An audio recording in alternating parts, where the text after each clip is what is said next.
Welcome to my channel. This is my first video and I just thought it would be fitting to do one about my multiple sclerosis diagnosis. If you're watching this, thank you for taking the time to actually watch this, and if you make it through the whole thing, well done. So just give you a little rundown on my history. So I had glandular fever and chronic fatigue at school. Sort of fast forward, I moved from Oamaru to Dunedin to be with my now husband Grayson, who was studying. I used to be a nanny and work in reception in Dunedin. Fast forward to sort of my diagnosis story.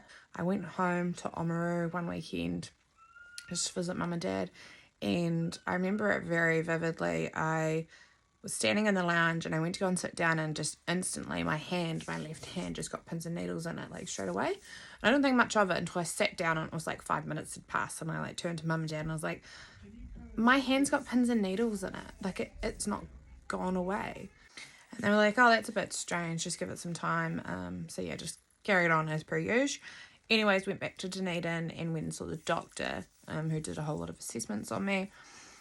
And she said it might be something like carpal tunnel. So she sent away for an ECG to get done. So happy days, just carried on as per usual. While waiting for an appointment for the ECG, I think it was about a week in total, my left foot started to go, like it went numb, and then that spread up my leg, and then it started going up my arm too. I got to the point where I was like, this is probably really not good. Like, I could be having a stroke, or like the symptoms were terrible. And I got to the point where I couldn't hold the keys in my hands properly. That was sort of the triggering point for me. I would hold things in my hands, and my hands would just like release, like, because I couldn't actually feel them properly. I couldn't feel stuff properly in my hands. My left foot got so heavy, I had something called drop foot, which is where your foot sort of drags behind and you're basically dragging your foot along. It was horrible. So I thought, right, I really need to go to the hospital. Anyways, my boss took me to the hospital. So I got to ED and I got seen quite quickly. They took me through and examined me. The doctor that was on said, right, I'm going to get you an MRI, I'm going to get you a lumbar puncture, going to get you onto a neurologist quickly, So if it wasn't for her, I don't think I would have got the diagnosis as quickly as what I did, because I've heard a lot of the time things like this happen, and they sort of look into things like strokes. They look at your heart, they look at this, and then if that doesn't really, check out, they'll kind of go, oh, we'll send you home, see how you go, that kind of thing. So yeah, I was really lucky that I sort of had, I guess, clinical or just standard MS symptoms that sort of fit that category. Got sent up onto the ward, got my MRI, got something called a lumbar puncture, which is basically like an epidural, if you've had an epidural. It's like a big needle that goes into your back, and you have to stay very, very still. And you've got spinal fluid in your spinal. There's like a tube in your spine. So I don't know if it's in your spine or where. Yeah, anyways, they put a needle in and they drain fluid. Fluid drips out into like a little container. And they test that. So they're looking for something called onocolonal bands or something. People with multiple sclerosis obviously have more of that protein. Not sure how or why, but yeah. So got those two things done. Fast forward to the next day. Neurologist and the whole team came up and saw me, sat on my bed, and I was like, it's a bit strange. Like, doctors don't usually sit on your bed unless it's something serious. And then they turned to me and I remember they said, do you want someone with you? And I probably should have, but at the time I was thinking, oh my gosh, what is wrong with me? Am I dying? So I was just like, no, just tell me. I'm very impatient. And they said, oh, you got multiple sclerosis. And my pop had multiple sclerosis, and I had seen him and how he got, back then they didn't have the treatment the same, and he was basically bedridden, couldn't eat, couldn't talk, couldn't move, couldn't do anything really. It was horrible, absolutely horrible. I remember the feeling like I instantly went cold, like my whole inside of my body went cold, and I was like Googling things like, how long do you live with multiple sclerosis? When am I going to end up in a wheelchair? Am I going to be able to have children? It was actually really, really scary. I remember going on Facebook and adding a whole lot of multiple sclerosis groups. I didn't know anyone that had MS. It was a really scary time. Anyway, so my mum and dad were in Dunedin, obviously, because I was in hospital. So they'd come, I rang them and tell them, look, I've got MS. I remember mum and dad just breaking down and crying because they had seen my pop with MS. And back in the day, if you got diagnosed with something like MS, it's just a downward slope from there. Unfortunately, in New Zealand, you had to have 2 clinical relapses to be eligible for DMTs, which is disease-modifying treatment. And I had only had 1 clinical relapse, so I didn't qualify for treatment yet. So I got put onto high-dose steroids, super high-dose steroids, and sent my merry way, obviously under a neurologist now. So took those, and I bounced back really, really quickly. I think within like 2 days, the symptoms had eased. I wish all relapses were like that. And then we went to Auckland, I think like 2 or 3 weeks later. Fast forward on the following month, we found out I was pregnant with my now daughter Heidi. So that was really kind of cool after finding out, life-changing diagnosis. The whole 9 months of pregnancy, I was relapse-free, fine, healthy, no issues. Gave birth to my daughter, again fine. 5 months postpartum, all hell broke loose. I think that's probably been my worst time to date. At the time, we lived at home with my parents' house in Oamaru, and then Grayson got a job when I had these relapses. There was quite a few relapses. He had a job in Dunedin at the time, which he's still now got that job, but he used to travel back and forth, so he'd come back to Oamaru in the weekends and then work the weeks down in Dunedin. What happened was I got the numbness again in my foot and my hand, but this time it was in my right side. It then eventually spread to, at one point, my whole body was numb. It's an extremely horrible feeling. I would have these sensations of my sort of thigh. Felt like it was on fire, like it was burning, but it felt cold. It was such a weird, because you have something called, I think it's called paresthesia, which is altered sensations, so you can't actually figure out what's actually going on. Nothing's actually happening to your body, but your body's trying to figure it out. My whole body would feel like there'd be like buzzy bees under my skin, just buzzing, like constantly over my whole body, like my bum, my private parts, everything. At one point, my gums are numb, my eyeball was numb, my scalp, yeah, you name it, everything. So I had, I think, about 3 relapses in that time. So it affected my arm, then like my foot and my leg, and it just kept spreading and spreading. And then it got so bad at one point, the left side of my torso, so this part of my torso, I would stand in the shower and I couldn't feel the hot and cold sensation in the shower. And that wasn't very nice either. I remember thinking, am I ever going to get this back? Like, the shower's the one thing to go in, relax. Like, I love the shower. Am I ever going to be able to feel hot and cold again on this side? Like, it was horrible. I remember I used to go in the shower and I used to hate it, like, because it would actually sting. Like, I couldn't feel the hot and the cold, but I could feel the water on there, and it just, yeah, your mind gets so confused because it's trying to, Anyway, so those relapses, I had like I think 3 high-dose steroids in the period of like 5 or 6 months. Yeah, that was really horrible. I couldn't drive.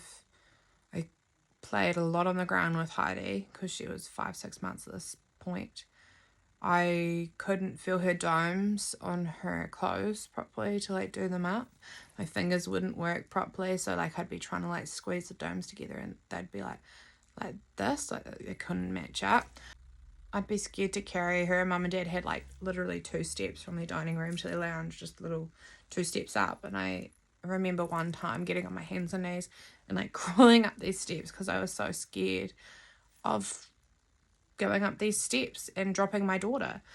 I made a really good friend at that time on a MS group who lives over in the UK, and she's honestly like my saving grace. She was amazing, and she still is. She's like, yeah, I love her.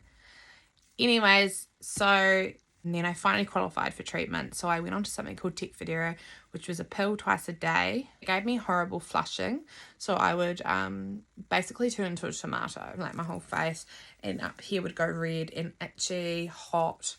It would last for maybe like 10-15 minutes, and sometimes I'd just get like a cold flannel because it was so hot. Tecfidera kept me well for about 6 months. So I got married in that time. We moved down to Dunedin. First COVID lockdown here in New Zealand, I relapsed again, which was my left eye. my left eye or my right eye? It was one of my eyes.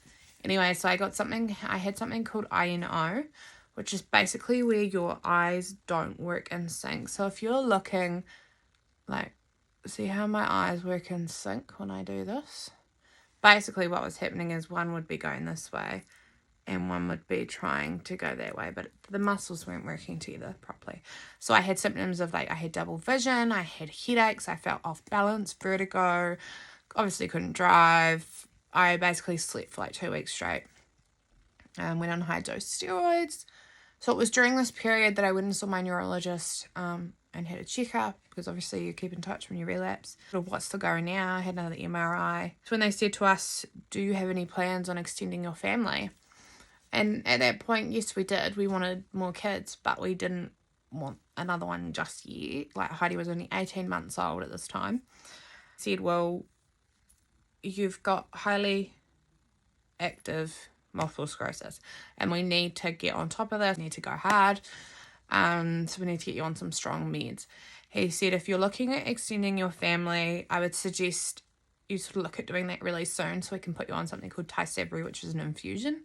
That came with a whole lot of obstacles as well, because I have something called, so every half the population of humans on the planet have something in their blood called, it's a JC virus, which is a John Cunningham virus.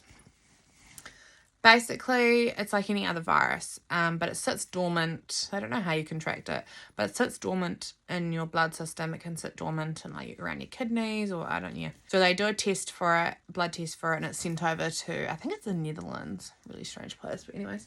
Of course, I'm JC positive. So what that means is when you're on immune suppressive medication, this virus can then, because obviously when you're on immune suppressive medication, it suppresses your immune system, a whole lot of viruses can play havoc. And this John Cunningham virus especially can go up and cross the blood-brain barrier and basically give you the worst brain disease possible, which leaves you severely, severely disabled or kills you. There's no way to put it. Yeah. So I was at I had a high titer as well, which puts me at more risk. So I had a 1 in 5,000 chance on the first year on Tysabri, and then a 1 in 1,000 chance in the second year. So my neurologist didn't want me on it any more than 2 years.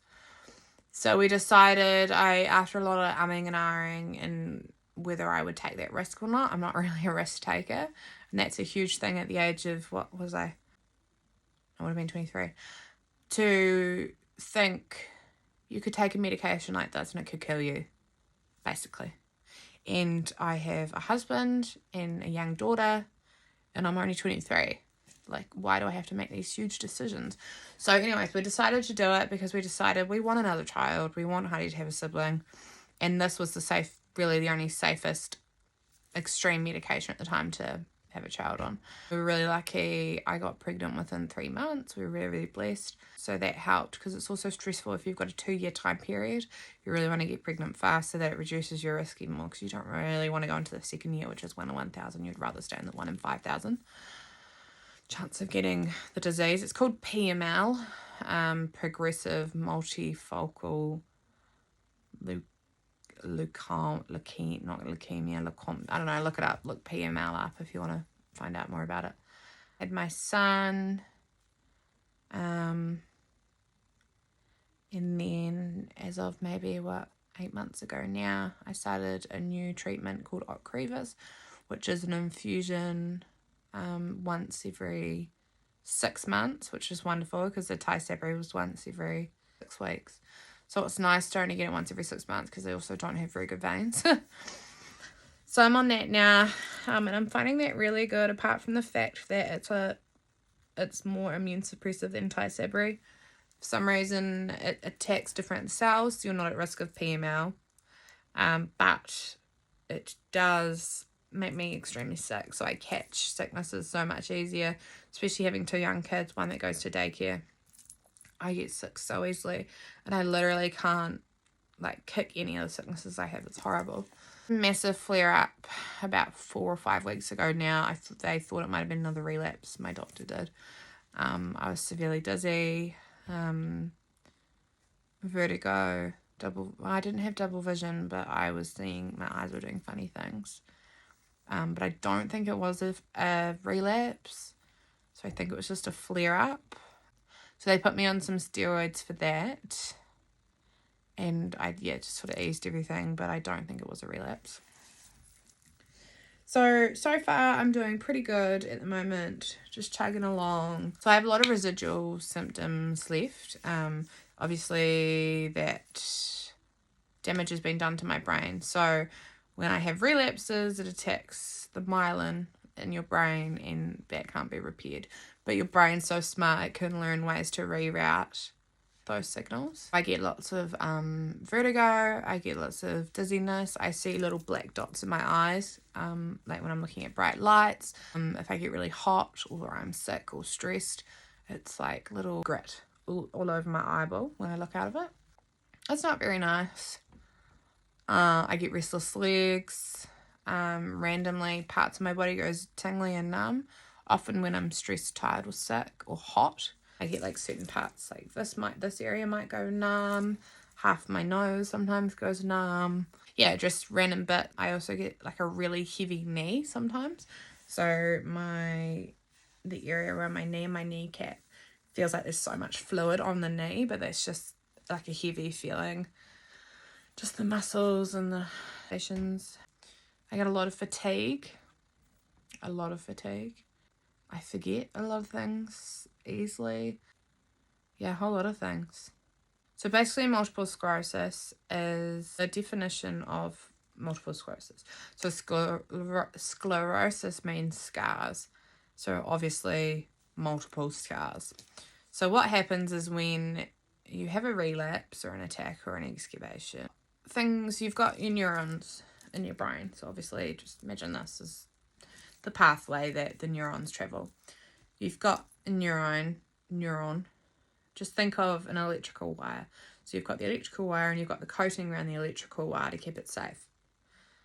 And not, start a fire. Basically in your brain you got, I don't know how many, heaps and heaps of them. And you've got the electrical wire, which is your pathway. And then you've got something covering it called myelin sheath, which is like the protective layer around an electrical wire. When you have a relapse, I don't know what they're called exactly, the B cells, T cells, they eat and attack the myelin sheath around the electrical wire, your neurons, which then means that the signals can't pass through properly. So your brain's telling you to move your eye. I don't know how it works. The brain's so smart. That signal is not getting through smoothly, so your eyes are going to do funny things because they're getting completely mixed signals. Or say if you're trying to do like something like this and you're doing that with your fingers, your brain could be giving a mixed signal. It can't do that. It attacks the sheath, the myelin sheath, which then causes a scar, and that actually shows up on an MRI. So if you get an MRI done, it'll show the scar, the inflammation on your brain. It shows up like a little white dot. When I asked actually to see it when I got diagnosed, and it looked like a tumor, like it was horrible. I was like thinking, oh my gosh. But no, it's just the inflammation in the brain. The relapse is obviously what I define, when you have a relapse. So a new part of your brain or spinal cord is attacked, and a flare for me is like when that part that's already been attacked is playing up. So obviously symptoms that you've already had in a relapse, they play up again. That's what I sort of call a flare. It's very confusing and it takes a lot to get your head around, and it's also hard for someone with multiple sclerosis to explain what's actually going on. I dug really deep into multiple sclerosis when I had my postpartum relapse because I really struggled to accept the diagnosis then. For someone so young to be able to go, my life is so different, and quite scary because you have no control over your body. Not that anyone has control over their body, but the normal person has a little bit more of control, where in the flick of a switch I can wake up one morning and be paralyzed, or not be able to speak properly or move properly, or yeah, extremely scary stuff to think about. And I love to educate people, because for someone like me living with it, it's actually a really lonely disease, because you can't see it. You look at me and you think, you're fine. You can't see the things that are going on inside of my brain. You can't see anything.